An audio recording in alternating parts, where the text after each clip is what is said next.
The McDonald's All-American game is back for the first time in 3 years. You know what that means for 24 of the best high school basketball prospects in the country. They face off in their final exhibition game of their high school careers. This not only is a great send-off for some of the most talented youth players in the world, but an early NBA audition. Scouts from every NBA team were in attendance at scrimmages and the game. Today, we'll discuss the top 5 NBA prospects from the game and what made them stand out. But before we do, make sure to like and subscribe to our channel. And while you're at it, go ahead and check out our Patreon and get early access to our podcast content, reach out to our scouts, and check out all of the tools we have for college coaches. Without further ado, let's talk about the top 5 prospects, starting with Kel'el Ware. The 7-foot Oregon signee has one of the most massive wingspans in all of basketball. Watching him move around the court is like watching. At that height and length, he blocks shots, is an automatic putback threat, and has one of the highest ceilings from a star-studded 2022 class. I've watched Ware at the City of Palms, and he was absolutely dominant with matched up against other bigs. He shoots it as well as a traditional big man can from deep. He's a solid athlete that absolutely tore the rim down on putbacks during the McDonald's All-American game. Ware makes up a lot of ground with his length and will be a game-changing rim protector at the next level. My only hesitancy on him at this point is his motor runs a bit cool, but he can easily make that up with his physical gifts.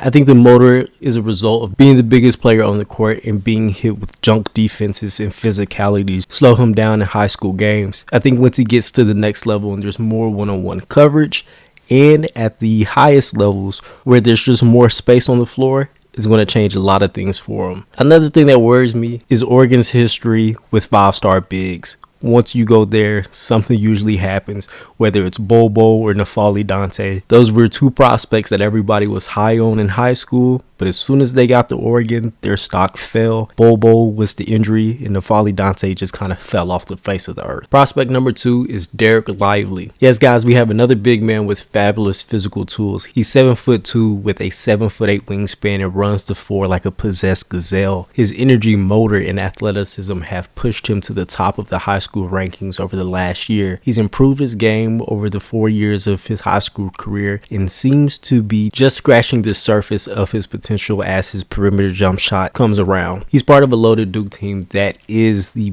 best recruiting class the Blue Devils have seen since 2018 that brought Zion Williamson, RJ Barrett, and Cam Reddish to Cameron. He'll have plenty of space to run the floor, be a lob threat, and rebound and block shots like high-level Duke big men do. Prospect number 3 is Cam Whitmore. He was one of the most productive players on the floor during the All-American game. He played like the game counted for something more than just a career-defining accolade. Whitmore is incredibly physical, has next-level athleticism, and has a body that will fit into the college game tomorrow. He's almost a Zion-like athlete, where some of the stuff he does just makes you go, who is this guy? Everything he does translate and will only improve with his space college basketball and inevitably the NBA game presents. He has good court vision for an athletic wing and can guard multiple positions. Whitmore has blow-by speed, which he showcased against some of the best defenders in his class. He has the handle to break down his man, but most importantly, he knows how to be productive in an off-ball role. Whitmore's choice of Villanova brings slight pause only because Jay Wright tends to develop his guys over years, but Whitmore is one of the most highly regarded prospects Jay Wright has ever had in Philadelphia. 247 Sports currently has him as the 5th best prospect to ever walk through the doors at Villanova, with only Omari Spellman, who made it to the NBA, Brian Antoine, Jeremiah Robinson Earl, and Maftal Guro being ranked ahead of him, and half of those guys have made it to the NBA. Coming in at number 4 is one of my favorite prospects from the 2022 class, Dariq Whitehead. He has been one of the top prospects in his class since middle school and has only improved his skills over the years.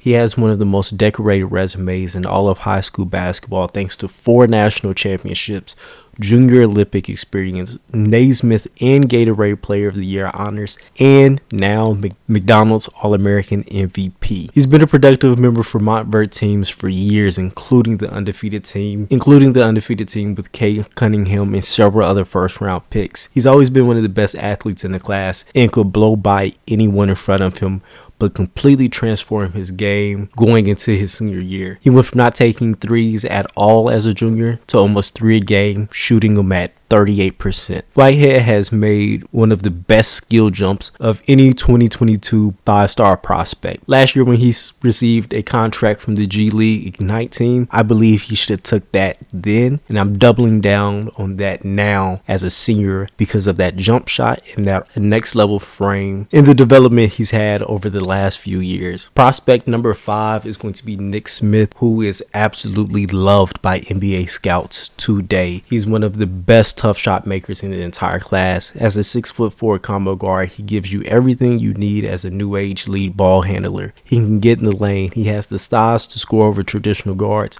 and most importantly, can fill it up from every spot on the court. He thrives in isolation situations and out of pick and rolls. He has great court vision with the athleticism needed to operate at the highest levels of the game. He plays with pace and can shift gears with the best guards in the class. It'll only take a few possessions for you to see all the tools that Nick Smith has and why he's so loved by NBA scouts today. Guys, the 2022 class is deep. With that being said, we have a few honorable mentions. Dillon Mitchell, the 5-star prospect out of Montverde Academy, is in the same boat as Whitmore, but with less on-ball skills. But when you're as athletic as he is and your motor runs red hot, it's easy to sell yourself as an ideal defensive forward with a ton of upside. Mitchell is the riser of this group, with few thinking he'd be mentioned as a McDonald's All-American just this time last year. But after destroying teams with Montverde all year, it was obvious Mitchell is a top flight pro prospect. Houston's Jairus Walker is one of the best defensive prospects regardless of class. The 6'7" forward has the frame to walk into college basketball today and the physicality to fit in. He'll defend multiple positions and flash his feel for scoring from day one.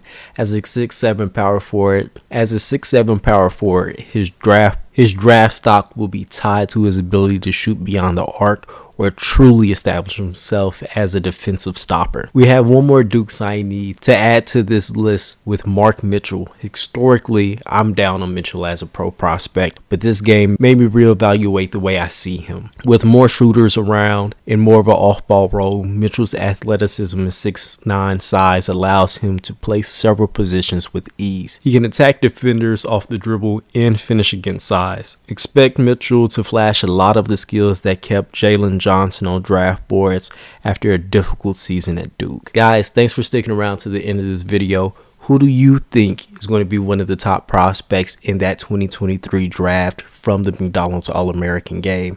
There's a lot of good players coming out of this class, man. Anthony Black, Jordan Walsh, every guy from Arkansas is definitely a major sleeper. Guys like Brandon Miller, Keontae George, even Julian Phillip, who recently decommitted from LSU, are all prospects that could find their way onto draft boards come 2023. Let me know who your favorite prospect is in the comments below. Before you guys get out of here, go ahead and check out one of our recommended videos for you or our podcast. We have some really good insights over there. And don't forget to like and subscribe. Thank you guys so much for sticking around. See you later.